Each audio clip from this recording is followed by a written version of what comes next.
అందరికీ నమస్తే. ముందుగా నేను ప్రార్థన చెప్తాను. ప్రార్థన మీరందరూ వినండి. ఆ తర్వాత నేను ఒక చిన్న కొటేషన్ ఒకటి చదువుతాను కార్డ్ టు ది నేషన్ పుస్తకం నుంచి. తర్వాత స్వామిజీ వారిని మాట్లాడమని అడుగుదాం. ఈ లోపల అందరూ జాయిన్ అవుతారు. స్థాపకాయ చ ధర్మస్య సర్వధర్మస్వరూపిణే అవతార వరిష్ఠాయ రామకృష్ణాయ తే నమః. జననీం శారదాం దేవీం రామకృష్ణం జగద్గురుం పాదపద్మే తయోశ్రిత్వా ప్రణమామి ముహుర్ముహుః. నమః శ్రీయతిరాజాయ వివేకానందసూరయే సచ్చిత్సుఖస్వరూపాయ స్వామినే తాపహారిణే. కాల్ టు ది నేషన్, ఈ కాల్ టు ది నేషన్ పుస్తకంలో నుంచి నేను ఎడ్యుకేషన్ అండ్ సొసైటీ అనే దానిలో ఒక చిన్న పారాగ్రాఫ్ ఒకటి చదివి దాన్ని ఒక 2 నిమిషాలు దాని గురించి డిస్కస్ చేస్తాను. మిగిలిన వాళ్ళందరూ మ్యూట్ చేసుకోవాలి. We are asked, what good is your religion to society? Society is made a test of truth. Now, this is very illogical. Society is only a stage of growth through which we are passing. If the social state were permanent, it would be the same as if the baby remained a baby. There can be no perfect man baby. The words are a contradiction in terms, so there can be no perfect society. Man must and will grow out of such early stages. My master used to say, why don't you help your own lotus flower to bloom? The bees will come. Then the bees will then come of themselves. మతం వల్ల సమాజానికి ఏం ఉపయోగం లేదండి అని చెప్తారు. అది సరైన పద్ధతి కాదు. ఎందుకంటే మతం అనేది మనిషి పెరగడానికి ఉపయోగపడుతుంది. కానీ సమాజం ఎలా ఉంది అన్న దాన్ని బట్టి మీరు మతాన్ని అంచనా వేయడానికి ప్రయత్నం చేయకూడదు. అది తప్పు. ఎందుకంటే మతం చెప్పే విషయాలన్నీ కూడా ఒక్కొక్కసారి సమాజం ఆచరించలేకపోవచ్చు. మతం యొక్క పూర్తి ప్రయోజనాన్ని సమాజం పొందలేకపోవచ్చు. అటువంటప్పుడు ఈ సమాజంలో ఫలానా మతం ఉంది కాబట్టి ఆ మతం వల్ల సమాజం వెనకబడి ఉంది అని చెప్పి మనం చెప్తాం. అది అంత సరైన పద్ధతి కాదు అని స్వామీజీ చెప్తున్నారు. ఏమిటంటే సమాజం అనేది దాని నుంచి మనం పెరిగి ముందుకు వెళ్తాం. సమాజం అనేది మనం ఏంటంటే ప్రపంచంలో మనం ముందుకు వెళ్ళడానికి అంటే ఇది ఒక వివేకానంద చెప్పింది చాలా ప్రత్యేకమైన విషయాన్ని మనం గుర్తుపెట్టుకోవాలి. ఏమిటంటే సమాజంలో ఎదగడం అనేదానికి ఆధ్యాత్మికంగా ఎదగడం అనేదానికి తేడా ఏం లేదు. మనం శారీరకంగా బలమైన శరీరాన్ని పొందుతాం, తర్వాత బలమైన మనస్సును పొందుతాం. ఏ రకమైన కష్టాలు వచ్చినా కూడా తట్టుకునే మనస్సుని సాధిస్తాం. ఆ తర్వాత అటువంటి మనస్సుతో మనం భగవంతుని సాక్షాత్కరించుకుంటాం. ఇవన్నీ కూడా ఏమిటంటే వేరు వేరు స్థాయిలు. ఇవన్నీ కూడా ఆత్మను చేరుకునేవే, ఆధ్యాత్మికమైనవే. వీటిలో ఏది కూడా ఏమండి ఇది ఆధ్యాత్మికం కాదు అంటాను. ఏమండి సమాజంలో జీవిస్తున్నాం కదా, సమాజంలో జీవించేది ఆధ్యాత్మికం కాదు సనాతన ధర్మం ఎట్టి పరిస్థితుల్లో చెప్పదు. Okay, if the social state was permanent, it would be same as the baby remained a baby. ఇది చాలా జాగ్రత్తగా అర్థం చేసుకోవాలి. మనం సమాజంలో ఉండడం అనేది కనుక చాలా ముఖ్యమైన విషయం కనుక మీరు చెప్పేట్టయితే, సమాజమే ముఖ్యం అండి, సమాజంలో ఎదగాల్సిన పని లేదు మనం అని చెప్పి కనుక మీరు అన్నట్టయితే, ఒక చిన్న పిల్లవాడు ఉన్నాడు అనుకోండి, వాడు ఎల్లప్పటికీ చిన్న పిల్లవాడుగానే ఉండిపోతాడు. పిల్లలు చాలా మంది అంటుంటారు అన్నమాట, కుర్రవాళ్ళు ఏంటంటే ఏమండి చిన్నప్పుడే బాగుందండి, చంటి పిల్లల కింద హాయిగా ఉంటుందండి అని చెప్తుంటారు. నేను వాళ్ళతో చెప్తూ ఉంటాను అన్నమాట, ఏమిటంటే ఇప్పుడు ఈ 20 ఏళ్ల వయసులోనో 30 ఏళ్ల వయసులోనో మన జీవితంలో మనం చవి చూసే ఆనందం ఏదైతే ఉంటుందో అది చాలా గొప్ప ఆనందం. దాన్ని చిన్నపిల్లవాడు దాన్ని కనిపెట్టలేడు. మీరు ఒక పాట విని ఆ పాటను చాలా ఆనందిస్తారు, అంటే ఎంత బాగుంది అని. అదేంటంటే పెద్ద వయసు వచ్చిన వాళ్ళకి సాధ్యం, చిన్న పిల్లవాడికి పాట కనుక వినిపిస్తే వాడు బహుశా గొంతులేస్తాడేమో కానీ వాడికి నిజంగా దానిలో ఉన్న ఆనందము, దానిలో ఉన్న అర్థము వాడికి తెలియదు. అదే విధంగా సమాజంలో సమాజంలో ఉన్న పరిస్థితులు, సమాజంలోనే గనక మనం ఉండి సమాజాన్ని అర్థం చేసుకోవడానికి ప్రయత్నం చేస్తూ అక్కడే కనుక ఉండిపోతే, సమాజం కంటే ఉన్నతమైన ఆధ్యాత్మిక అనేది ఒకటి ఉంది, దాన్ని మనం అర్థం చేసుకోలేకపోతే కనుక దానివల్ల ప్రయోజనం లేదు. సమాజం అనే దాంతో ఆగిపోకూడదు. మనం సమాజానికంటే మనం ముందుకు వెళ్ళాలి. అది ఇక్కడ ముఖ్యమైన విషయం. ఇది ఏమిటి, దీనికి అంతకి ఏమిటి అంటే స్వామీజీ చెప్పింది, రామకృష్ణ పరమహంస చెప్పింది చాలా అద్భుతమైన విషయాన్ని ఒక స్వామీజీ చెప్పి దాన్ని ముగించారనమాట. ఏమిటంటే, మనలో ఉన్న వ్యక్తిత్వం ఏదో అది పెరగాలి. లెట్ యువర్ లోటస్ బ్లూమ్ అని చెప్తారు. మనలో ఉన్న పద్మం వికసించాలి.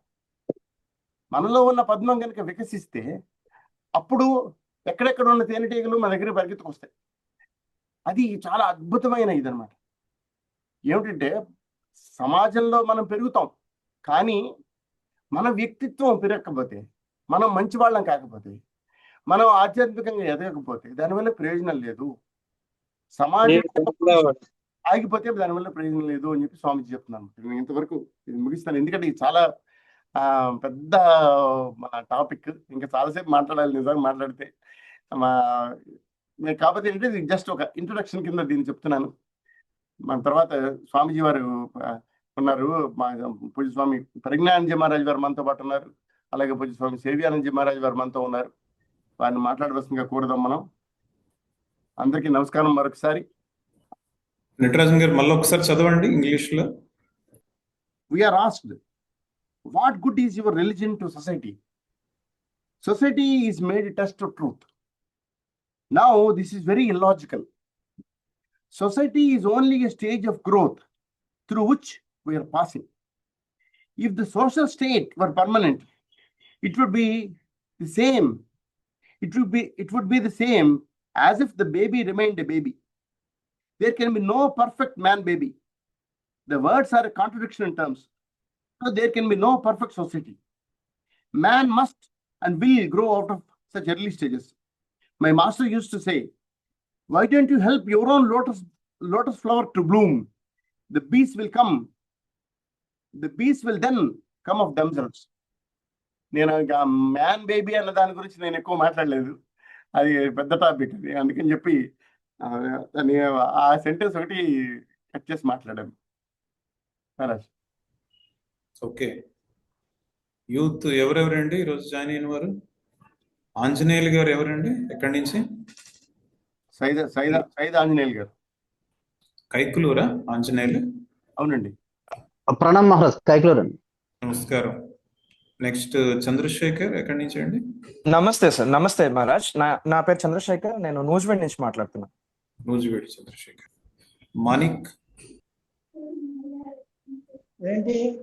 అన్మ్యూట్ చేయడం అవుతుందా? మాణిక్. స్వామీజీ ప్రణామం. స్వామీజీ, నేను నిడదవోలు నుంచి మాట్లాడుతున్నాను. మాణిక్ బోలు, నిడదవోలు. చందు పిచ్చయ్య గారు. నెక్స్ట్ వివో అని ఉంది, పేరు రాయలేదు కదా. వివో అని ఒకటి, గెలాక్సీ అని ఒకటి. వాళ్ళు ఎవరేంటి చెప్తారా? గెలాక్సీ అని ఒకటి ఉంది, M51. నవీన్, మీరిద్దరు జాయిన్ అయ్యారా నిడదవోలు? నవీన్ ఒకరు, మాణిక్ ఒకరు, అంతేనా? అవును మహారాజ్, అవును మహారాజ్. వివో అన్నది ఎవరు? గెలాక్సీ అని మీరు పేర్లు రాసుకున్న వాళ్ళు, వైవో అని పేర్లు రాసుకున్న వాళ్ళు, మీరు పేరు మార్చండి. దాని మీద మీరు క్లిక్ చేసి రీనేమ్ అని కనుక ఇస్తే అక్కడ మీ పేరు రాయొచ్చు. మీ పేరు ఊరు రాస్తే మాకు త్వరగా అవుతుంది, చాలా త్వరగా అవుతుంది. 3-4 ఉన్నారు ఇక్కడ అలాంటి వాళ్ళు. అది దయచేసి నేర్చుకోండి ఒకసారి. యూజర్ సైట్ ఫోన్ కూడా ఉంటుంది. మాటలు వినిపిస్తున్నాయి.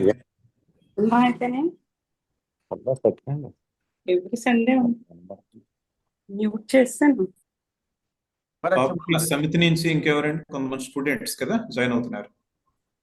మచిలీపట్నం శంకర్ సిద్ధార్థ జాయిన్ అయ్యారండి. తర్వాత చందు పిచ్చయ్య గారు జాయిన్ అయ్యారు. భాస్కరన్ గారు, మన విశ్వనాథన్ గారు, తర్వాత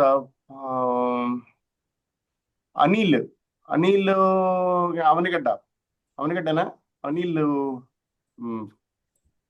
కృష్ణతేజ కర్లపాలెం, నాగరత్నం గారు, తర్వాత ఏమో మన రాజేశ్వరరావు గారు కైకలూరు. రాజేశ్వరి గారు జాయిన్ అయ్యారా? అయ్యారండి. ఓకే. సుశీల తెలీదు, శ్రీకాంత్ తెలీదు. నటరాజన్ గారు, సుశీల గారు నిడదవోలండి. నిడదవోలు. ఓకే. ఆ. కృష్ణ తేజ చెప్పేశాను. ఓకే, అంతే మరి. ఓకే, అవి పేజెస్ చూపిస్తారా? మనోరంజని, ఎంకేవి ప్రిన్సిపాల్ మనోరంజని ఆయన జాయిన్ అయ్యారండి. ఇక్కడ పేర్లు ఉన్న చదువుతాను నేను. రామలింగేశ్వరరావు సింహాద్రి. ప్రణామ్ మహారాజ్ అవనిగడ్డ. ఎస్, రామలింగేశ్వరరావు గారు అవనిగడ్డ. ఎస్. ఆంజనేయులు అందరికంటే ఫస్ట్ జాయిన్ అయ్యారు కైకలూరు. ఈరోజు డిస్ప్లే చేయండి నటరాజన్ గారు. చేస్తున్నాను మరి. ఆంజనేయులు నటరాజన్ గారు చెప్పండి. స్వామి, అది రాజేంద్ర ప్రసాద్ గారు కైకలూరు అండి. ఓకే. సో డిస్ప్లే చేస్తారు. ఆంజనేయులు చదవండి. ఒక్క నిమిషం. దాంట్లో మార్క్ చేసాం పేజ్లో కూడా. రామకృష్ణ మిషన్ ఆరంభమైన రోజులు, అప్పుడు ఏ విధంగా అయింది, సంభాషణ ఏంటి, మనందరం ఒకసారి గుర్తు తెచ్చుకుందాం. కనిపిస్తుందా? కనిపిస్తుంది సార్. ఓకే. దాంట్లో బ్రాకెట్స్ పెట్టని చూస్తున్నారా పెన్సిల్తో? ఆంజనేయులు వినిపిస్తున్నాయి మాటలు? స్వామి వినపడుతుంది స్వామి. దాంట్లో పెన్సిల్తో మార్క్ చేస్తున్నాయి, చదవండి. 6వ భాగంలో చదవండి. స్థలం బాగ్ బజార్, కలకత్తా, సంవత్సరం 1897. కొన్నాళ్ళ నుండి స్వామీజీ బలరాం బోస్ గారి ఇంట్లో ఉంటూ ఉన్నారు. స్వామీజీ కోరిక ప్రకారం చాలా మంది శ్రీరామకృష్ణ భక్తులు ఆ ఇంట్లో సాయంత్రం 3 గంటలకు, అనగా మే 1వ తేదీ 1897న వచ్చి చేరారు. అక్కడ ఉన్న వారిలో స్వామి యోగానంద ఒకరు. స్వామీజీ ఉద్దేశం ఒక్క సంఘ స్థాపన. అందరూ వారి వారి స్థానాల్లో ఆసీనులై తర్వాత స్వామివారి ఈ విధంగా మాట్లాడసాగారు. వారి వారి స్థానాల్లో ఆసీనులైన తర్వాత స్వామివారు ఈ విధంగా మాట్లాడసాగారు. అనేక దేశాల్లో నేను పర్యటించిన తర్వాత ఏ మహా ఉద్యమం గాని సంఘం లేనిదే జయప్రదం కాదని నిశ్చితాభిప్రాయం నా మనసులో వృద్ధి చెందింది. ప్రణామ్ మహారాజ్. ఇంకా ఉంది కదా, నెక్స్ట్ పేజ్. అంటే బ్రాకెట్ క్లోజ్ చేసినట్టుందని ఆపాను. డిస్ప్లే చేస్తారు మళ్ళీ నెక్స్ట్ పేజ్. ఎవరి పేరు మీద ఎవరి పేరు మీద మనం సన్యాస జీవితం స్వీకరించామో, ఎవరిని జీవిత ఆదర్శంగా చేసుకుని మీరందరూ మీ మీ స్థానాల్లో గృహస్థ జీవితంలో పరిశ్రమిస్తున్నారు, ఎవరి నిర్యాణమైన 20 సంవత్సరాల్లోనే ఆయన పావన నామం, అద్భుతమైన జీవితం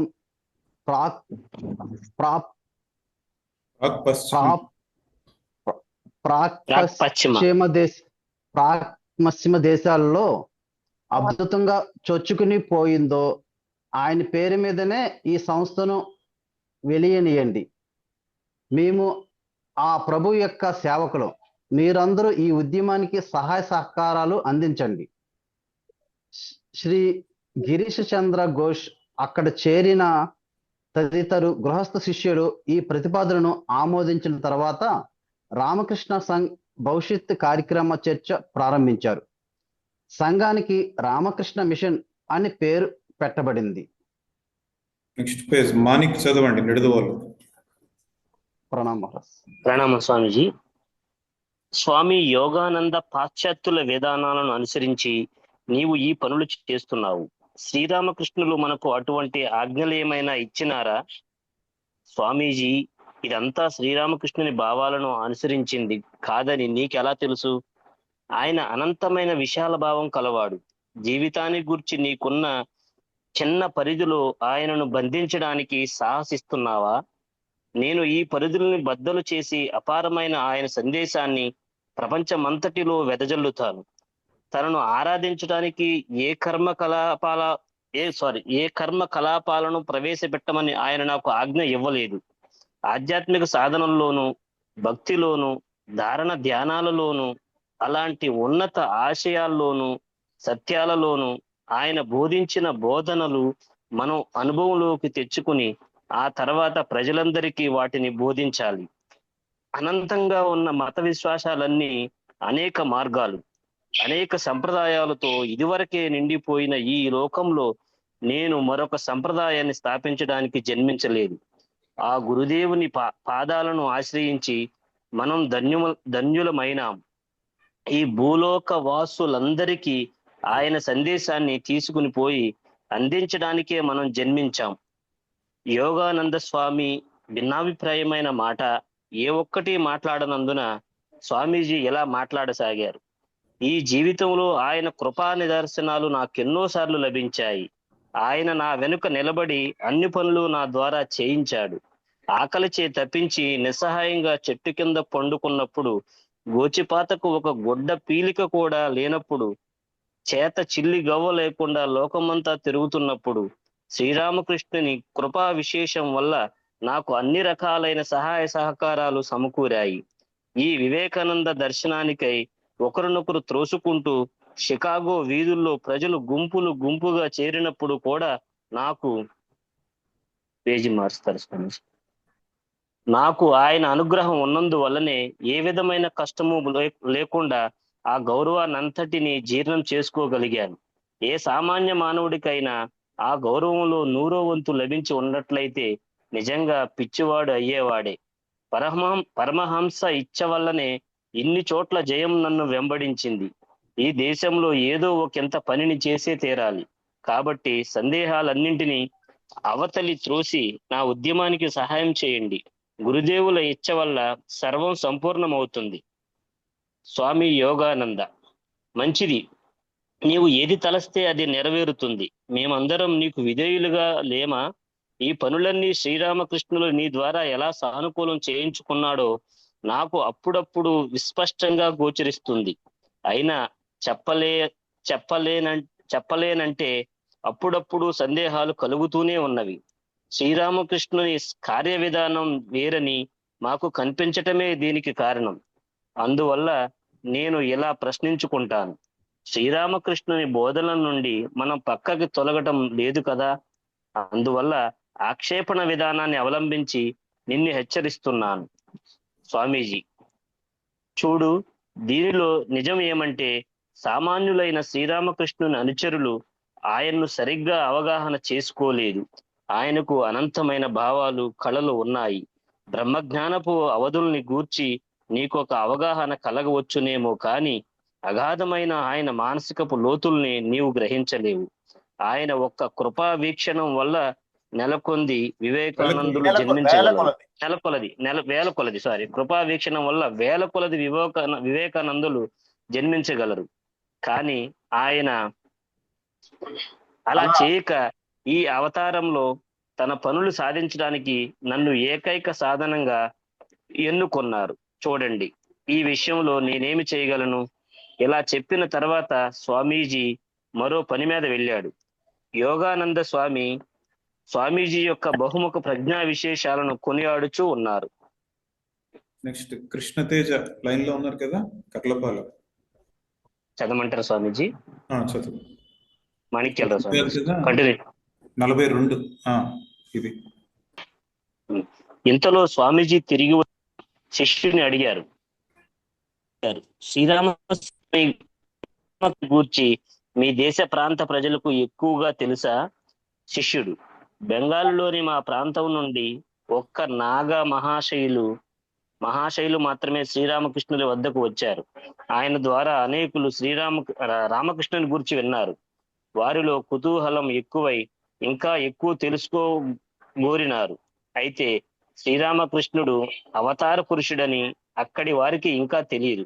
చెప్పినా కూడా కొందరు నమ్మరు. స్వామీజీ, అటువంటి విశ్వాసం కలగటం అంత సులభమైన విషయం అనుకుంటున్నావా? ప్రతి విషయంలోనూ ఆయనతో సంబంధం ఉండి ఆయన స్వయంగా చెప్పిన మాటలను మాటి మాటికి విని ఆయన దగ్గర నివసించి 24 గంటలు ఆయనతో గడిపిన మేము కూడా అప్పుడప్పుడు ఆ విషయంలో సంశయానికి లోనైనాము. ఇక ఇతరుల గురించి వేరే చెప్పాలా? శిష్యుడు: శ్రీరామకృష్ణులు తమ నోటితో తాను దైవమని, పరిపూర్ణ బ్రహ్మమని ఎప్పుడైనా చెప్పినారా? స్వామీజీ: అవును, ఎన్నోసార్లు చెప్పారు. మాకందరికీ చెప్పారు. ఒకరోజు ఆయన కాశీ ఊరు ఉద్యానవనంలో ఉన్నప్పుడు కాశీపూర్ ఆయన కాశీపూర్ సార్, కాశీపూర్ ఉద్యానవనంలో ఉన్నప్పుడు ఆయన శరీరం ఇంకా శాశ్వతంగా కనుమరుగైపోతుందేమో అన్న సంశయం కలిగినప్పుడు ఆయన ప్రక్కన నిలబడి నాలో నేను ఇలా అనుకున్నాను: మంచిది, ఇప్పుడైనా మీరు భగవంతుణ్ణని ప్రకటించుకున్నట్లయితే మీరు సాక్షాత్ భగవంతులని నేను విశ్వసిస్తాను. ఇది వారి నిర్మాణానికి 2 రోజుల ముందు జరిగింది. వెంటనే నిర్యాణానికి వారి నిర్యాణానికి 2 రోజుల ముందు జరిగింది. వెంటనే ఆయన నా వైపు చూస్తూ అకస్మాత్తుగా ఇలా చెప్పారు: ఎవరు రాముడో ఎవరు కృష్ణుడో వారే ఇప్పుడు శ్రీరామకృష్ణుడిగా ఈ శరీరంలో ఉన్నాడు. అది కేవలం నీ వేదాంత దృష్టిలో లేదు. ఈ మాట విని నేను నిశ్చేష్టున్నయ్యాను. మాకు కూడా ఇంకా పూర్ణ విశ్వాసం కలగలేదు. మా ప్రభువు యొక్క శ్రీముఖం నుండి మాటిమాటికి విన్న తర్వాత కూడా మా మనసులు ఇప్పటికీ కూడా అప్పుడప్పుడు సంశయంతోనూ నిరాశతోనూ కలిచివేయబడుతున్నాయి. అందువల్ల ఇతరులకు ఆ విశ్వాసం వెంటనే కలుగలేదంటే ఆశ్చర్యమేముంది? మనలాగా శరీరం ధరించిన వాడు అవతారమని చెప్పగలగటం కానీ విశ్వసించటం కానీ నిజంగా చాలా కష్టమైన విషయమే. మనం ఆయనను పూర్ణ పురుషుడు అని గాని బ్రహ్మజ్ఞాని అని గాని అంతవరకు అనవచ్చు. మంచిది, నీవు ఆయనను సాధువు అని గాని మహాయోగి అని గాని లేక మరేమైనా అని గాని ఏ విధంగా ఆయనను నీవు తలచినా పర్వాలేదు, కానీ శ్రీరామకృష్ణుని వంటి పరిపూర్ణ పురుషుడు ఈ లోకంలో ఇంతవరకు ఉద్భవించలేదు అని నేను ఘంటాపదంగా చెబుతున్నాను. అంధకార బంధురమైన ఈ లోకంలో ఈ మహాపురుషుడు జ్యోతి స్తంభం లాగా ఈ యుగంలో ప్రకాశిస్తున్నాడు. ఆయన జ్ఞాన ప్రకాశం వల్లనే మానవుడి ఈ రోజు సంసార సాగరాన్ని తరిస్తున్నాడు. ఓకే, అంతే స్వామీజీ. ఓకే, ఓకే, థ్యాంక్ యూ స్వామీజీ. బాగా చదివారు అందరూ. మ్యూట్లు పెట్టండి అందరూ. మన అటెండెన్స్ చదివారు, మన పేరు చదవలేదు, మనం గుర్తించుకోవాలి. మరి ఈ ఫోన్ అందరూ మ్యూట్ లో పెట్టుకున్నారా?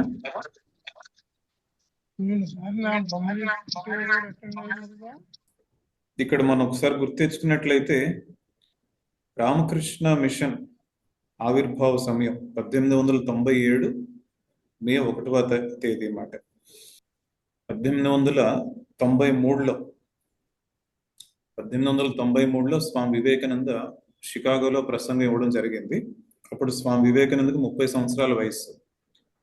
అక్కడ 4 సంవత్సరాల పాటు విదేశాల్లో వేదాంత ప్రచారం చేశారు స్వామి వివేకానంద.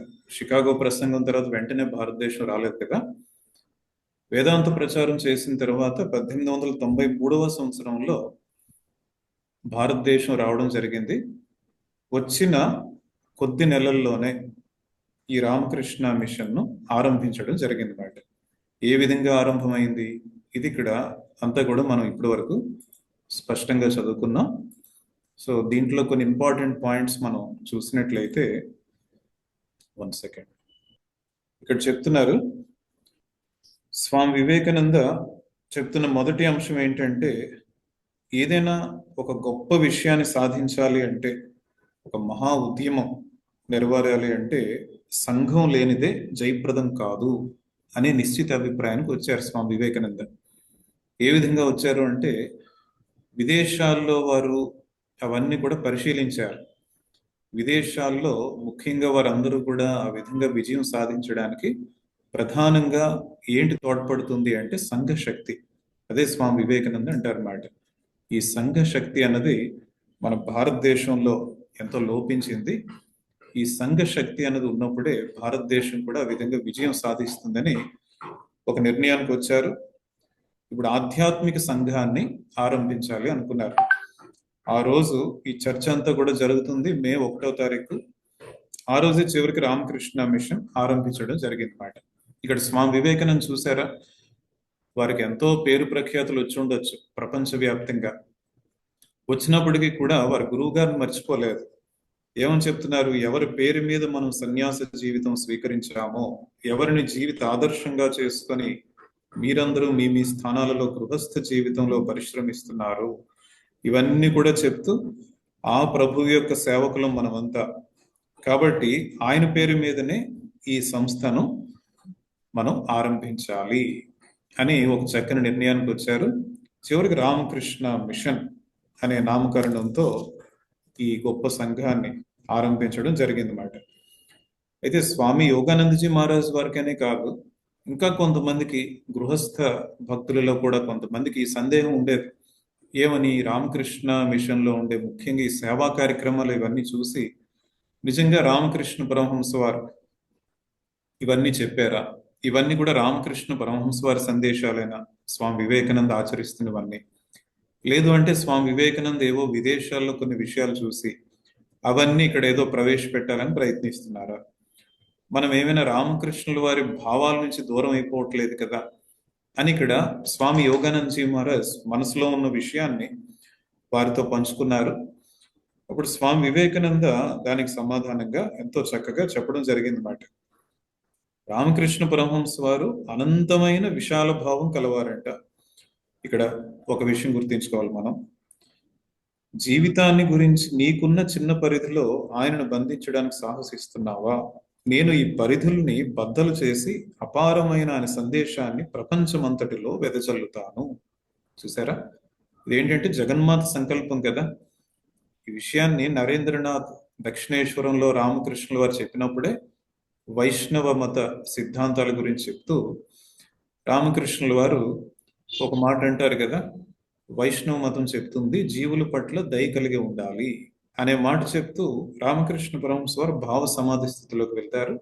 ఆ భావ సమాధి స్థితి నుండి మరలా కొంచెం బాహ్య స్పృహ వచ్చినప్పుడు రామకృష్ణ పరమహంస వారు అంటారు ఒక మాట, జీవుల పట్ల దయ కలిగి ఉండడానికి నువ్వెవరు? ప్రతి జీవులో ఉన్న భగవంతునికి సేవ చేయాలి, ఇదే నిజమైన పూజ. ఇవన్నీ చెప్పేసరికి అక్కడ మిగిలిన వాళ్ళందరూ ఆలకిస్తారు. అయితే నరేంద్రనాథ్ బయటకు వచ్చిన తర్వాత అంటారు మిగిలిన సోదర సన్యాసి శిష్యులతో, ఈరోజు ఎంతో గొప్ప సత్యాన్ని తెలుసుకున్నాను, ఎంతో కాలం నుండి నాలో ఉన్న సందేహానికి ఈరోజు సమాధానం దొరికింది, ప్రశ్నకి సమాధానం దొరికింది. జగన్మాత సంకల్పం ఉన్నట్లయితే భవిష్యత్తులో ఈ విషయాన్ని ప్రపంచం అంతా కూడా నేను తెలియజేస్తాను అంటారు అన్నమాట. ఆ జగన్మాత సంకల్పం వల్లనే ఈ విధంగా మరలా స్వామి వివేకానంద ఇక్కడ చెప్తున్నారు అన్నమాట, ఆయన సందేశాన్ని నేను ప్రపంచం అంతటా కూడా వెదజల్లుతాను. ఇంకేమని చెప్తున్నారు? ఇక్కడ ఒక ఇంపార్టెంట్ పాయింట్ గుర్తుంచుకోవాలి. ఆధ్యాత్మిక సాధనల్లోనూ, భక్తిలోనూ, ధారణ ధ్యానాల్లోనూ, అలాంటి ఉన్నత ఆశయాల్లోనూ, సత్యాల్లోనూ శ్రీ రామకృష్ణులు బోధించిన బోధనలు మనం అనుభవంలోకి తెచ్చుకొని ఆ తర్వాత ప్రజలందరికీ వాటిని బోధించాలి. మన ఆరంభంలో భారత జాతికి నా హితువు పుస్తకం నుండి చదువుకున్నప్పుడు కూడా ఈ వాక్యం వచ్చింది. ముందు మనలో ఉన్న ఆ లోటస్, మనలో ఉన్న పద్మం వికసించాలి. మనలో ఉన్న ఆధ్యాత్మిక పద్మం వికసించినట్లయితే ఆ తేనెటీగలు వాటంతటవే వస్తాయి తేనెను గ్రహించడానికి. కాబట్టి మనం అంతా కూడా అర్థం చేసుకోవాలి, సన్యాస జీవితం గడుపుతున్నా, గృహస్థ జీవితంలో మీరు ఉన్నప్పటికీ కూడా ప్రతి ఒక్కరూ కూడా మనలో ఉన్న ఆధ్యాత్మిక శక్తిని ముందు జాగృతం చేసే ప్రయత్నం చేయాలి. అది మనం సేవ చేయడం ద్వారా కావచ్చు, భక్తి మార్గం ద్వారా కావచ్చు, మరో మార్గం ద్వారా కావచ్చు. ఎప్పుడైతే ఆధ్యాత్మిక ప్రగతి కొంతలో కొంతైనా మనలో వస్తుందో అప్పుడు మనం ఇతరులకు చెప్పడానికి మనలో అర్హత అనేది వస్తుంది అన్నమాట. మనం ఏ ప్రయత్నం చేయకుండా, ఏ సాధన చేయకుండా ఎప్పుడు కూడా మనం ఇతరులకే బోధించాలి అని అనుకోవడం పొరపాటు. కాబట్టి ముందు మనలో ఆధ్యాత్మిక జీవితం ముందుకు వెళ్ళేలాగా మనం తప్పకుండా ప్రయత్నించాలి. ఇంకా తర్వాత చెప్తున్నారు స్వామీజీ, ఎన్నో సందర్భాల్లో నా జీవితంలో అనుభవపూర్వకంగా తెలుసుకున్నాను, ఎప్పటికప్పుడు రామకృష్ణుల వారే నడిపిస్తున్నారు, వారే పరిరక్షిస్తున్నారు, దీంట్లో ఎటువంటి సందేహం కూడా లేదు. నేను ఇంతవరకు ఇన్ని విజయాలు సాధించానంటే ఇదంతా కూడా రామకృష్ణుల వారి కృప వల్లనే సాధ్యమైనది. స్వామీజీ కూడా ఎన్నో సందర్భాలు అంటారు కదా, ఏదైనా నేను అందరికీ పనికొచ్చే విషయాలు ఏమైనా చెప్పాను అంటే ఇదంతా కూడా రామకృష్ణుల వారు. ఏమైనా నా నుండి ఏమైనా పొరపాట్లు దొర్లాయి అంటే, ఎవరినైనా ఇబ్బంది పెట్టే మాటలు మాట్లాడానంటే అవి రామకృష్ణుల వారికి కాదు, నావి అంటారు అన్నమాట. కాబట్టి ఇక్కడ వారి విజయానికి అంతటికి కూడా కారణం ఏమని చెప్తున్నారు? రామకృష్ణ పరమహంస వారి కృప. వారికి ఎటువంటి సన్మానం కలిగిందంటే స్వామి వివేకానందకి ఆ సన్మానంలో 100వ వంతు ఒక సాధారణమైన మనిషికి కలిగినట్లయితే వారు పిచ్చివారు అయిపోయి ఉండేవారు అని చెప్తున్నారు అన్నమాట. కాబట్టి ఇలా ఈ విషయాలన్నీ కూడా మనం చదివిన తర్వాత మనం అర్థం చేసుకోవాల్సింది ఏంటి అంటే, రామకృష్ణుల వారి భావాలనే స్వామి వివేకానంద ఈ రామకృష్ణ మిషన్ సంఘం ద్వారా నెలకొల్పడం జరిగింది.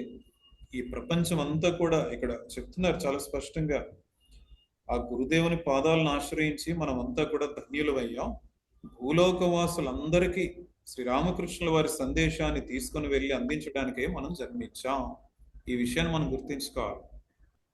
మనకి 20 సంవత్సరాలు ఉన్నా, లేదు 60 సంవత్సరాలు ఉన్నా, 80 సంవత్సరాలు ఉన్నా సరే ఈ విషయాన్ని మర్చిపోకూడదు. మన జీవితం అంతా కూడా సాధన చేస్తూ ఆధ్యాత్మిక ప్రగతికి ప్రయత్నిస్తూ ఉండాలి. అదే సమయంలో మనకు తెలిసిన విషయాలు నలుగురితో పంచుకోవాలి. ప్రపంచం అంతా కూడా వెదజల్లాలి రామకృష్ణుల వారి సందేశం.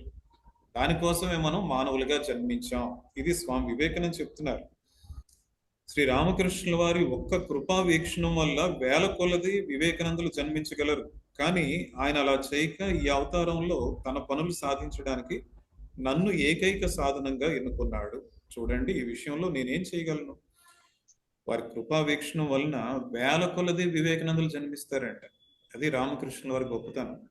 మనం రామకృష్ణుల వారిని ఎప్పుడు కూడా అందుకే మర్చిపోకూడదు. రామకృష్ణుల వారిని ఎప్పుడు కూడా మన హృదయంలోనే వారిని బదులుపరుచుకొని మనం ఎప్పుడు కూడా వారిని ఆరాధనా భావంతో చూస్తూ ఉండాలి, వారి నామస్మరణ చేస్తూ ఉండాలి. ఇంకా స్వామీజీ ఏమంటున్నారు? వీరిపై విశ్వాసం కలగడం అంత సులభం కాదు. మనం బయటికి చెప్పొచ్చు రామకృష్ణుల వారిపై నాకు అపారమైన విశ్వాసం ఉందండి అని. అయినప్పటికీ కూడా ఆ సంపూర్ణమైన విశ్వాసం కలగడం అంత సులభం కాదు.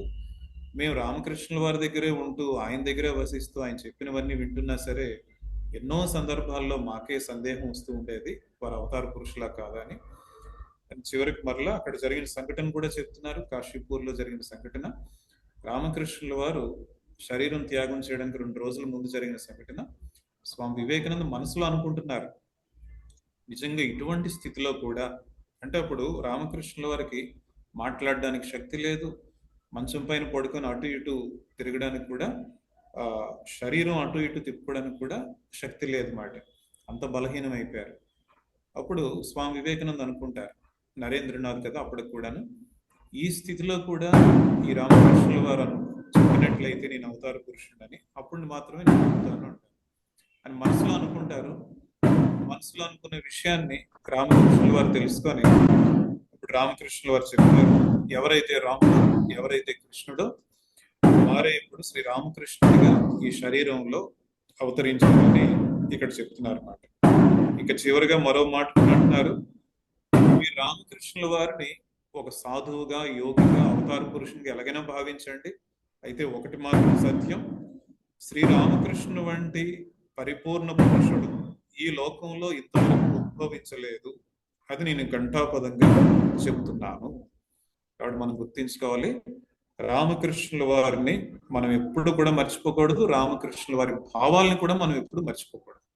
రామకృష్ణుల వారిని మర్చిపోకూడదు అంటే వారి రూపం అనే కాదు, ఇక్కడ వారి ఆదర్శాలని, వారి భావాలని మనం ఎప్పుడు కూడా గుర్తించుకొని వాటిని నిరంతరము జాగ్రత్తగా అర్థం చేసుకోవడానికి ప్రయత్నిస్తూ మనం ముందుకు వెళ్ళాలన్నమాట. రామకృష్ణ కథామృతం వంటి పుస్తకాలు, ఆ సాహిత్యం ఎలా ఉంటుంది అంటే చదివిన వెంటనే మనకు అన్ని అర్థమైనట్టే ఉంటాయి. ఇంకా లోతుగా చదువుతూ ఉంటే మనకి ఇంకా వాటిలో ఎన్నో విషయాలు, కొత్త కొత్త విషయాలు తెలుస్తూ ఉంటాయి. కాబట్టి నిరంతరం కూడా రామకృష్ణుల వారి సందేశాలని ఇంకా మనం నిగూఢంగా అర్థం చేసుకునే ప్రయత్నం చేస్తూ, సాధన చేస్తూ, ఒకవైపు మన ఆధ్యాత్మిక జీవిత ప్రగతికి సాధనకు మనం ప్రయత్నిస్తూ ఉండాలి. మరోవైపు ఇతరులకు కూడా రామకృష్ణుల వారి సందేశం అందేలాగా చూడాలి. అయితే ముఖ్యంగా ఏంటంటే విద్యార్థులకి, యువతకి శ్రీ రామకృష్ణుల వారి సందేశమే స్వామి వివేకానంద మనకు అర్థమయ్యే భాషలో చెప్పారు, యువతకు అర్థమయ్యే భాషలో, విద్యార్థులకు అర్థమయ్యే భాషలో. కాబట్టి స్వామి వివేకానంద సాహిత్యం మనం వీలైనంత ఎక్కువగా, ఇక్కడైతే ప్రపంచం అంతా కూడా ఈ సందేశాన్ని అందజేయాలి అంటున్నారు. కాబట్టి మనం అట్లీస్ట్ మన చుట్టుపక్కల ఉన్న వారందరికీ కూడా, ముఖ్యంగా విద్యార్థులకి, యువతకి సాహిత్యం అందేలాగా చూడడం అన్నది మనలో ప్రతి ఒక్కరి బాధ్యత. అది ఎవరిదో ఒకరి బాధ్యత, రామకృష్ణ మిషన్ వంటి సంస్థలు చేస్తాయి అని మనం ఊరుకోకుండా ప్రతి ఒక్కరూ కూడా ఆ బాధ్యతను తీసుకొని మనం ఎంత చేయగలమో అంత మన సామర్థ్యంతో ఈ సేవా యజ్ఞం చేయగలిగితే బాగుంటుంది. ఇది స్వామి పరిజ్ఞానంజీ మహారాజ్ మాట్లాడారు. మహారాజ్ ప్రణామ్ మహారాజ్. మహారాజ్ అన్మ్యూట్ చేయండి మహారాజ్, అన్మ్యూట్ చేయండి మహారాజ్. నమస్కారం అండి. ఈ మీటింగ్ లో 34 మంది ఉన్నారు. 34 మందికి నమస్కారాలు. టెక్కలి విశ్వనాథ్ గారు ఉన్నారా? టెక్కలి విశ్వనాథ్ గారు ఉన్నారా? ఉన్నారండి. ఆయనకి చెప్పాల్సింది ఏంటంటే, యువ పరిషత్ కన్వీనర్, జాయింట్ కన్వీనర్ ఇద్దరూ కనపడట్లేదు. వాళ్ళైనా కనీసం అటెండ్ అయితే బాగుంటుంది. మరి యువ పరిషత్ కన్వీనర్, జాయింట్ కన్వీనర్ లేకపోతే ఎలాగా? ఈ రోజు రామకృష్ణ మిషన్ సంస్థ ఆవిర్భావం కోసం చాలా ఎలాబరేట్ గా డిస్కస్ చేశారండి. 5000 సంవత్సరాలు అయింది భగవద్గీత చెప్పి. అయినా ఇప్పటికీ ఆ అర్జునుడు కృష్ణుని అడిగిన సందేహం ఇప్పటికీ అడుగుతూ ఉంటారు. ఏంటి ఆ సందేహం? మనసుని కంట్రోల్ చేసుకోలేకపోతున్నావు, దానికి ఏంటి అని ప్రశ్న. దానికి శ్రీకృష్ణుడు సమాధానం చెప్పాడు. కానీ సమాధానం మనం ఆచరించి ఏం చెప్పాడో అది ప్రశ్న మాత్రం గుర్తుపెట్టుకుని ప్రశ్నలు అడుగుతూ ఉంటాం. శ్రీకృష్ణుడు చెప్పాడు కదా, మనస్సు కంట్రోల్ చేసుకోవడం ఎలాగో అర్జునుడికి అభ్యాస వైరాగ్యాలతో చేసుకోవచ్చని. కానీ ఆ సమాధానం విని దాన్ని అభ్యసించడం లేదు. క్వశ్చన్ గానే ఉండిపోతుంది 5000 సంవత్సరాలు అయినా. అలాగే రామకృష్ణ మిషన్ సంస్థ స్టార్ట్ అయ్యి 125 సంవత్సరాలు దాటిపోయిన ఒకటే ప్రశ్న. ఆ రోజు ప్రారంభోత్సవం, ఆ సమావేశం రోజున యోగానంద స్వామికి ఏ సందేహం వచ్చిందో అదే సందేహం ఇప్పటికే ఉంది చాలా మందిలో, మన భక్తుల్లో కూడా. ఏంటి ఆ సందేహం? శ్రీరామకృష్ణులు ఏదో భగవత్ సాక్షాత్కారం కోసం సాధనలు చేయాలి, ఈ ధ్యానం చేయాలి, ఇవన్నీ చెప్పారు. కానీ ఇవన్నీ ఎక్కడి నుంచి వచ్చాయి? సేవా కార్యక్రమాలు, ఇవి అవి ప్రచారాలు అని యోగానంద స్వామికి అప్పట్లో సందేహం వచ్చింది. ఆయనతో పాటు సపోర్టర్స్ అద్భుతానంద మహారాజ్, మాస్టర్ మహాశయ్ వీళ్ళందరూ కూడా ఉన్నారు. మనకు తెలుసు, చదివి ఉన్నాం. ఈ సందేహం ఇప్పటికీ చాలా మంది భక్తుల్లో కూడా ఉంది. స్వామీజీలు ఏంటి ఎప్పుడు జపం ధ్యానం చేసుకోవాలి కానీ ఈ కార్యక్రమాలు ఏంటి అని. హైదరాబాద్ లో ఉన్నప్పుడు కూడా భక్తురాలు స్ట్రైట్ గా వచ్చి అడిగింది, స్వామీజీలు అందరూ ఎప్పుడు చూసినా కంప్యూటర్లు పనులు వీటిల్లో ఉంటారు, సాధన ఎప్పుడు చేస్తున్నారని. అసలు సాధన, ఈ సేవ సాధన అనేవి రెండు వేరే అనుకోవడం వల్లే ఈ సమస్య వస్తుంది. ఆ రోజు చెప్పిన శ్రీరామకృష్ణులు ఏం చెప్పారు? వైష్ణవులు చదువుతున్నప్పుడు భగవన్నామ స్మరణ, భాగవత సేవ, జీవదయ అన్నారు. దయ అనగానే ఆయన బాహ్య స్మృతి కోల్పోయారు శ్రీరామకృష్ణులు. మళ్ళా బయటకు వచ్చిన తర్వాత చెప్పారు, దయ చూపించడానికి నువ్వేవాడవయ్యా, నువ్వు ఒక చిన్న కీటకానివి, నువ్వేం దయ చూపడం ఏంటి, సేవ అని. అప్పుడు వివేకానంద స్వామికి అది అర్థమైంది, ప్రపంచానికి తెలియజేయాలని ఒక భావం అప్పుడే ఆయనలో కలిగింది. ఎంతో మంది విన్నప్పుడు కూడా ఆ భావం ఆయనలో కలిగింది. ఇది అత్యున్నతమైన ప్రాక్టికల్ వేదాంతాన్ని ఏ స్వామి వివేకానంద మరి చెప్పారో ఆ ప్రాక్టికల్ వేదాంతానికి బీజం పడింది దక్షిణేశ్వరంలో శ్రీరామకృష్ణుల నోటి నుంచి వచ్చినటువంటి ఆ మాట. దయ చూపడానికి నువ్వేవాడవయ్యా, దయ కాదు సేవ అన్నారు. దీనినే గంభీరానందజీ మహారాజ్ సేవా యోగం అన్నారు. రామకృష్ణ బోధల అనుసరించి మనం ఏ కార్యక్రమం చేసినా అది ఒక యోగం, అది సేవా యోగం, అదే సాధన అవుతుంది. దాని ద్వారా మనం దేన్నైనా అల్టిమేట్ ట్రూత్ ఏముందో, ఆ బ్రహ్మం అనండి, భగవంతుడు అనండి, ఏదైనా సరే ప్రత్యక్షం చేసుకోవడం, సాక్షాత్కారం చేసుకోవడం అనేది సాధ్యం అవుతుందని నిరూపించారు ఎంతో మంది ఈ సాధన ద్వారా, సేవ యోగం ద్వారా. అది మనం గుర్తుపెట్టుకోవాల్సింది. ఏ పని చేసినా కూడా ఈ శ్రీరామకృష్ణుల యొక్క సంఘం, స్వామి వివేకానంద మరి చెప్పారు. అది మనం గుర్తుపెట్టుకుంటే సేవ చేయడానికి ఉత్సాహం వస్తుంది. ఏంటి అని చెప్పారు? శ్రీరామకృష్ణుల యొక్క ప్రతిరూపం ఇది. ఆ స్థూల దేహంలో శ్రీరామకృష్ణులు లేరు, సూక్ష్మ శరీరంలో ఉన్నారు. ఈ సూక్ష్మ శరీరం, ఈ సూక్ష్మ దేహమే శ్రీరామకృష్ణ సంఘం. శ్రీరామకృష్ణుడి యొక్క ఈ సంఘానికి మనం ఏ చిన్న పని సేవ చేసినా అది శ్రీరామకృష్ణుడికి సేవ చేసినట్టే అది సాధన అవుతుంది అని శ్రీ స్వామి వివేకానంద మనకి మరీ మరీ గుర్తు చేశారు. వాటి మీద మనకు విశ్వాసం ఉండాలి. ఇంకొకటి ఏంటంటే శ్రీరామకృష్ణుడు చెప్పారు, స్వామి వివేకానంద చెప్పారు శ్రీరామకృష్ణ గురించి, శ్రీరామకృష్ణులు పరిపూర్ణ పురుషుడు, పరిపూర్ణ పురుషుడు, ఇందులో ఎలాంటి సందేహం లేదు, నేను ఘంటాపదంగా చెప్పగలనని ఇప్పుడు చదివారు. ఆ విశ్వాసం మనకు ఉండదు. కొంత పని చేసిన తర్వాత మాకు కూడా అనిపిస్తుంది, ఏంటి ఎప్పుడు ఈ పనులతోటి అయిపోతుంది, జపం ధ్యానం చదువు స్వాధ్యాయం ఏం లేదనిపిస్తూ ఉంటది. టక్మని అది గుర్తుపెట్టుకోవాలి. శ్రీరామకృష్ణులు పరిపూర్ణ పురుషుడైనట్టు శ్రీరామకృష్ణులు అత్యున్నతమైనటువంటి అవతారమైన శ్రీరామకృష్ణులు చెప్పినటువంటి సందేహమే ఇది. ఈ సందేశాన్ని మనం పూర్తిగా అర్థం చేసుకోలేక ఆచరించినప్పుడు ఇలాంటి సందేహాలు వస్తాయి. ఈ పనిలో ఉంటే మనకేమిటి జపం ధ్యానం అవుతుందా, వేదాలు చదువుకోవాలి, ఉపనిషత్తులు చదువుకోవాలి, బ్రహ్మసూత్రాలు చెప్పుకోవాలి. ఈ హైదరాబాద్ లో కాబట్టి రామకృష్ణ మిషన్ స్వామీజీలు బ్రహ్మసూత్రం అది ఎప్పుడు చెప్పరు, ఎప్పుడు వేరే చెప్తూ ఉంటారని. అంటే వాళ్ళ దృష్టి అది. ఈ బ్రహ్మసూత్రాలు చదివి భాష్యాలు చెప్పుకోవడం వల్లనే ఉంది అనుకుంటే బ్రహ్మజ్ఞానం, శ్రీరామకృష్ణులు అల్టిమేట్ అవతారం అని చెప్పిన స్వామి వివేకానంద ఎందుకు సజెస్ట్ చేస్తారు? పెద్దయ్య బ్రహ్మసూత్రాలు చదువుకోండి, ఉపనిషత్తులు చదువుకోండి చెప్పుండేవారు కాదు. ఈ యుగానికి కావాల్సింది, భారతదేశం అభ్యున్నతికి కావాల్సింది సేవ చేయాలి, అప్పుడే అది అభివృద్ధి చెందుతుంది. ఆ సేవ ద్వారానే మనం తరించవచ్చు, భగవంతుని సాక్షాత్కారం చేసుకోవచ్చు అనే భావం శ్రీరామకృష్ణులు ఆ బీజాన్ని శ్రీ స్వామి వివేకానంద నాటారు. అది ఈ రామకృష్ణ సంఘంగా వెలిసింది. ఈ సంఘంలో ఏం చేసినా అది సాధన అవుతుంది అనేది ఆ దృఢ విశ్వాసం, ఆ కన్విక్షన్, డిటర్మినేషన్ మనకు ఉంటే మనం ఏ పనైనా చేయడానికి ముందు ఉంటాం. అది మనం గుర్తుపెట్టుకోవాలి. ఎన్నో ఎగ్జాంపుల్స్ ఉన్నాయి. స్వామి కళ్యాణానంద స్వామి మన అందరం చదివాం, ఆయన జీవితం చదివితే అర్థమవుతుంది. స్వామి వివేకానంద అంటారు, హరిద్వార్ ఇల్లు, అక్కడ చాలా మంది రోగులు ఉన్నారు, రోడ్ల మీద పడి ఉన్నారు, ఎవరు సేవ చేయడానికి లేని వెళ్ళి వాళ్ళకి సేవ చేయి. తిరిగి మళ్ళీ బెంగాల్ రాకు అని పంపించారు. ఆయన జీవితాంతం వెనక్కి రాలేదు.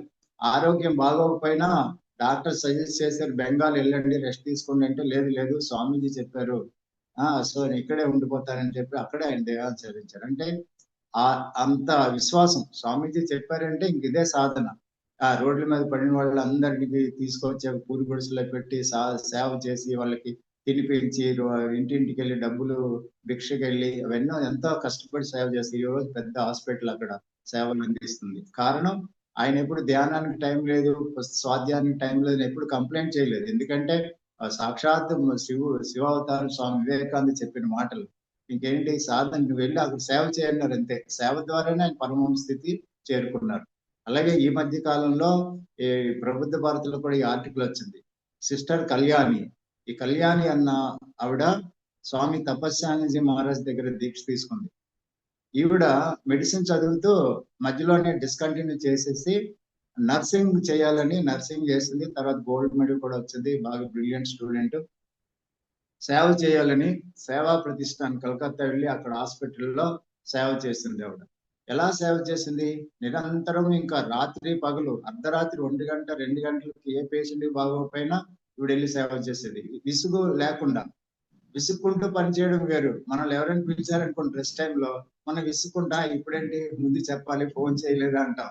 కానీ అలాంటి భావం లేదు. ఎప్పుడు ఫోన్, ఎప్పుడు కబుర్ వచ్చినా, ఎప్పుడు బాగలేదైనా సరే వెళ్ళి సేవ చేసేది. అంతా సేవలో నిమగ్నం అయిపోయింది. ఒకటే పదం, ఒకటే భావం, సేవ ద్వారానే మనం చేరవచ్చు, భగవంతుని చేరవచ్చు అనేది దృఢ విశ్వాసంతో సిస్టర్ కళ్యాణి సేవ చేసింది. ఒకసారి భూకంపం వస్తుంది. భూకంపం వచ్చినప్పుడు జనాలు బిల్డింగ్ కదిలితే పేషెంట్స్ అందరూ భయంతో పరిగెత్తి పారిపోతారు అర్ధరాత్రి. ఇప్పుడు కూడా భయంతో కొంచెం పరిగెత్తి వెళ్ళిన తర్వాత మళ్ళీ ఆగుతుంది. ఇదేంటి నేను భయపడ్డం ఏంటి, పేషెంట్స్ చాలా మంది బిల్డింగ్ లో ఉండిపోయారు, వాళ్ళందరినీ ముందు రక్షించాలని చెప్పి మళ్ళీ వెనక్కి వెళ్ళి వాళ్ళందరినీ సేఫ్ గా వేరే చోటకి తీసుకెళ్తుంది. అలాంటి ఇదే కదా స్థితప్రజ్ఞత అంటే. స్థితప్రజ్ఞత్వం అంటే ఏ బ్రహ్మసూత్రాలు చదివి ఉపనిషత్తులు చదివి మనం ఆ స్థితికి వెళ్తామో, ఈ ఫీలింగ్ ఫర్ అదర్స్. వాళ్ళందరికీ అపాయకర స్థితిలో ఉన్నారు, వాళ్ళని వదిలేసి నా స్వార్థం నేను బతకాలని ముందుకెళ్ళడం అదేంటి? అందరిలోనూ ఒకటే చైతన్యం ఉన్నదని కదా మన వేదాంతం. మరి అందరిలోనూ ఆ భగవంతుడు ఉన్నప్పుడు ఆ భగవంతులందరినీ పోనీ కష్టపడిన వదిలేసి ఈ భగవంతుని రక్షించుకోవడం అంటే అది స్వార్థం అవుతుంది. స్వార్థం అంటే ఇంకా భగవంతుడు లేనని అర్థం. స్వామి వివేకానంద చెప్పారు, ఏంటి భగవంతుడు అంటే అన్సెల్ఫిష్నెస్ ఇస్ గాడ్. నిస్వార్థతే భగవంతుడు అన్నది ఆవిడ గుర్తొచ్చి వాళ్ళందరినీ అంటే అంత డెడికేషన్ తో సర్వీస్ చేసింది ఆవిడ కళ్యాణి. ఈ సేవా యోగం ద్వారానే తరించింది. ఇలా ఎన్నో ఎగ్జాంపుల్. కాబట్టి మనం గుర్తుపెట్టుకోవాల్సింది అంటే ఏ పని చేసినా, ఏ సేవ చేసినా అది సాధనే అవుతుంది, ఇది సేవాయోగం అవుతుంది, మన ఆధ్యాత్మిక ప్రగతికి తప్పకుండా ఉపయోగపడుతుంది. అలాగని జపధ్యానాలు వదిలేయమని కాదు, అది చేస్తూ కూడా ఇవి చేయవచ్చు, అదొకటే కాదు అనేది మనం అందరం అర్థం చేసుకుంటే, ఈ యొక్క స్వామీజీ చెప్పారు, ఈ రామకృష్ణ భావాలని ప్రచారం చేయడమే సాధన అన్నారు. ఈ ప్రచారం చేయడంలోని భాగంగానే ఈ భావ ప్రచార పరిషత్తులు, యువ పరిషత్తులు ఇవన్నీ వచ్చాయి. దానికి మనం అందరం ఎక్కువ కృషి చేయాలి. ఆ శక్తి మనకి స్వామీజీ భావాలను గుర్తుపెట్టుకుని, స్వామీజీ చెప్పింది మనం గుర్తుపెట్టుకుంటే, శ్రీరామకృష్ణులు పరిపూర్ణ అవతారం అనే పరిపూర్ణ పురుషుడు అని మరీ చెప్పారు. దాని మీద మనకి దృఢ విశ్వాసం ఉంటే ఆ పరిపూర్ణ అవతారమైన శ్రీరామకృష్ణుడు చెప్పిన సందేశాలలో మనకి ఎలాంటి సందేహం ఉండదు. ఇంకా కళ్ళు మూసుకొని ఆచరించవచ్చు అంతే. మన జపం చేయడానికి టైం లేకపోయినా సరే, సేవ ఉన్నప్పుడు ఆ సేవలో నిమగ్నం అయిపోతే దాని రిజల్ట్ శ్రీరామకృష్ణులే ఇస్తారు. దాని ఫలితం మనం చేసిన 108 జపంలో ఎన్నిసార్లు ఫోన్ మూగుతాయి మధ్యలో, దానికన్నా పనిలో నిమగ్నం చేస్తేనే మంచిది.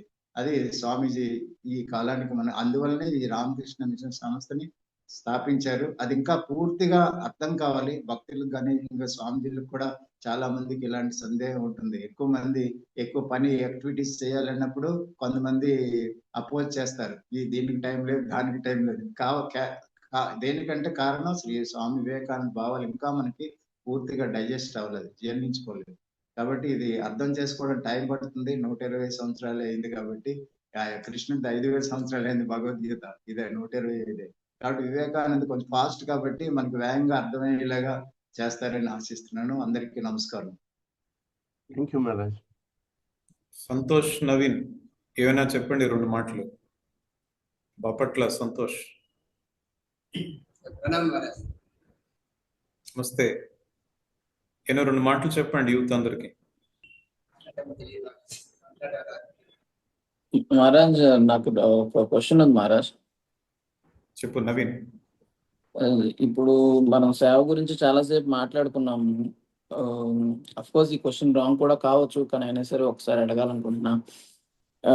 మీకు తెలిసినట్టే ఈ యొక్క బిజీ వరల్డ్ లో మనం రోజు వెళ్ళి సేవ చేయడానికి ఉండదు, కానీ నా వర్కే నేను సేవ అనుకుని వెళితే అది సెల్ఫ్ చీటింగ్ అవుతుందంటారా, లేక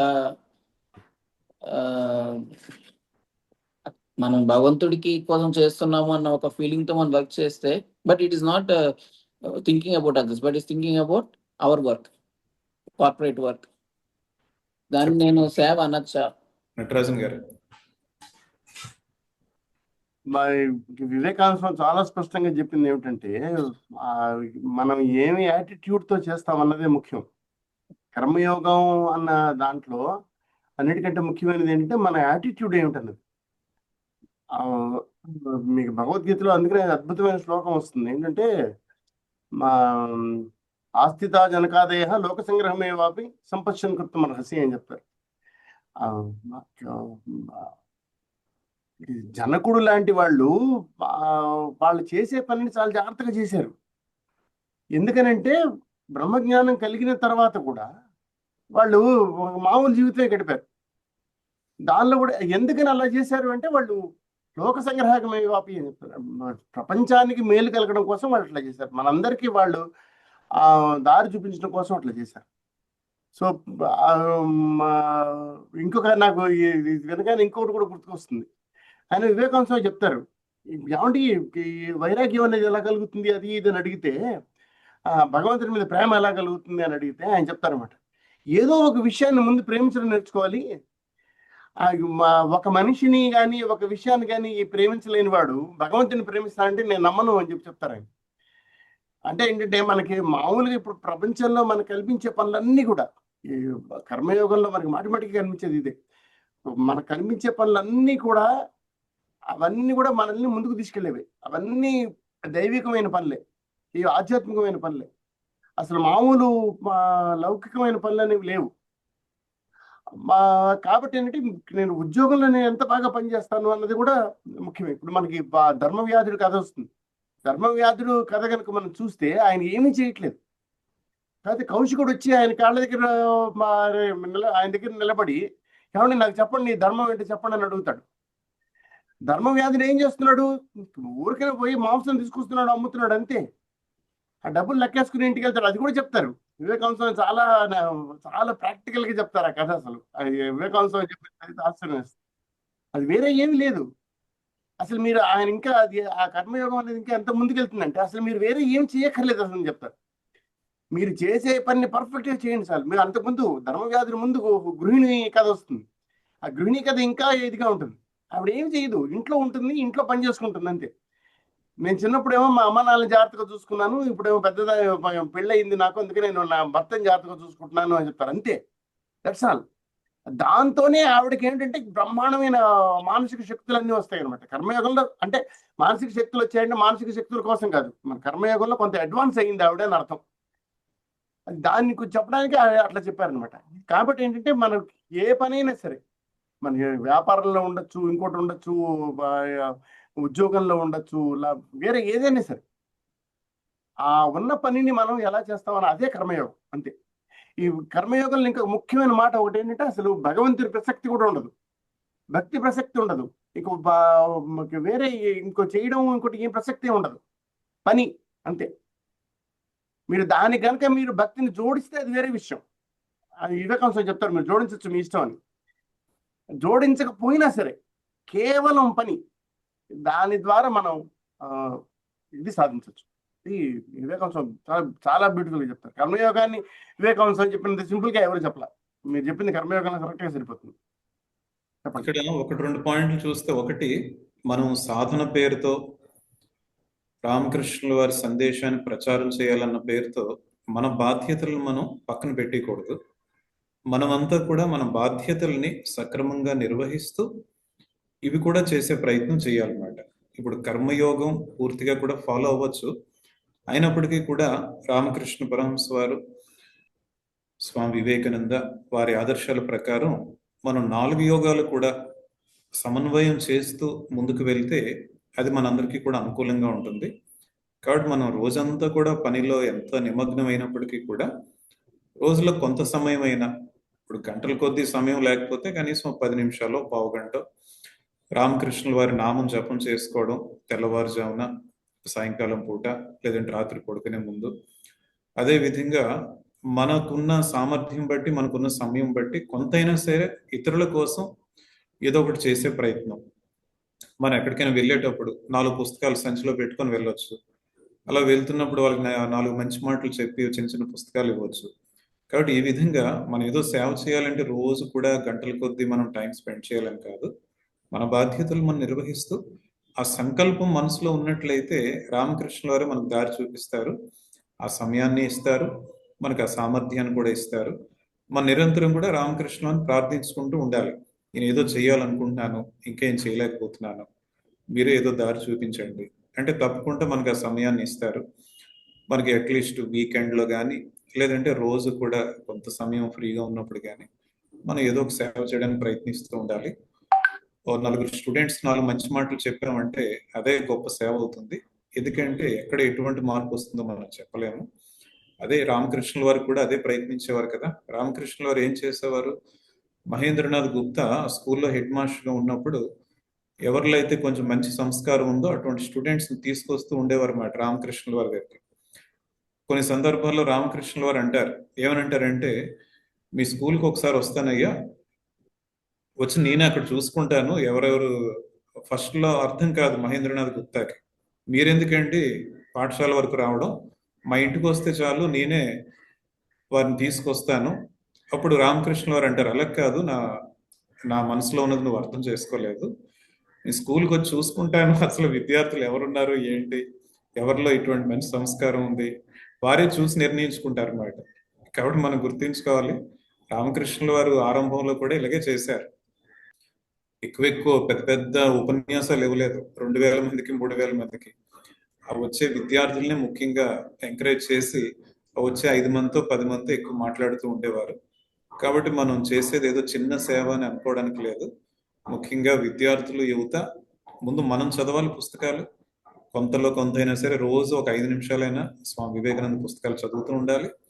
ఇతరులకి ఈ సాహిత్యం అందేలాగా చూడాలి. ఇది మనం గుర్తుంచుకోవాలి. సో మనం ఆరంభంలో ఒకసారి చేసినట్లుగా మరలా యువత పెద్దవాళ్ళందరూ కూడా మనకు వారం రోజుల సమయం ఉంది. ఈ వారంలో ఏదైనా ఒక చిన్న సేవ చేసే ప్రయత్నం చేయండి. ఆ సేవ ఏదైనా పర్వాలేదు. ఇతరులకి ట్యూషన్ క్లాసెస్ చెప్పడం కూడా ఆ సేవే. ఈ విధంగా ఏదో ఒక సేవ చేసి నెక్స్ట్ వీక్ మీరు తెలియజేస్తే బాగుంటుంది ఎవరు ఏం సేవ చేశారని. ఈ 1 వీక్ లో ఎటువంటి మొహమాటం లేకుండా ఆ సేవ చేసిన ఎంత చిన్నదైనా పర్వాలేదు, ఎంత పెద్దైనా పర్వాలేదు, పెద్దలు యువత అందరూ కూడా ఈ వారం రోజులు టైం తీసుకొని ప్రయత్నించండి.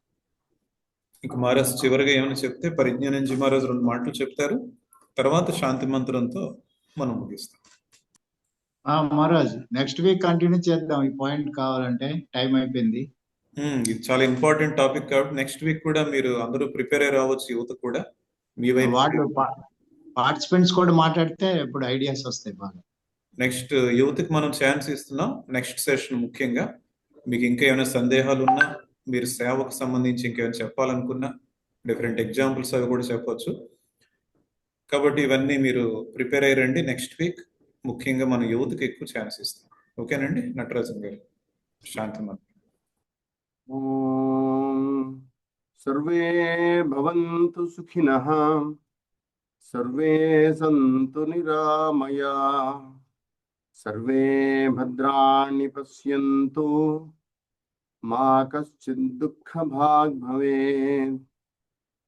ఓం శాంతి శాంతి శాంతి. जय श्री भगवान रामकृष्ण देव की जय। जय श्री महामाई शारदा देवी की जय। जय श्री स्वामी विवेकानंद महाराज जी की जय। जय श्री गोदावरी माई की जय। जय श्री कृष्णा माई की जय। వచ్చే వారం మళ్ళీ అందరం కలుద్దాం. ఇంకా మీ సమితిలో ఇంకా ఎక్కువ మందిని పిలిచి దీనిలో జాయిన్ చేయాల్సిందిగా కోరుతున్నాను. నటరాజ్ గారు చెప్పండి వచ్చే ఆదివారం నేను ఉండట్లేదండి. సరే మహారాజ్. ముందే మీ పర్మిషన్ తీసుకుంటున్నాను. పూణే అంటున్నాను. పూణే సేవ్యా నుంచి ఉంటారా మహారాజ్? ఆయన ఉంటారు. నేను ఉంటున్నాను. ఓకే మరి. ఓకే మరి. స్వామీజీని కూడా ఇన్వైట్ చేయొచ్చు ముందే అనుకున్నాను. చేద్దాం మరి. ఓకే ఓకే మరి. రైట్. సరే అందరికి నమస్కారం. Okay bye bye.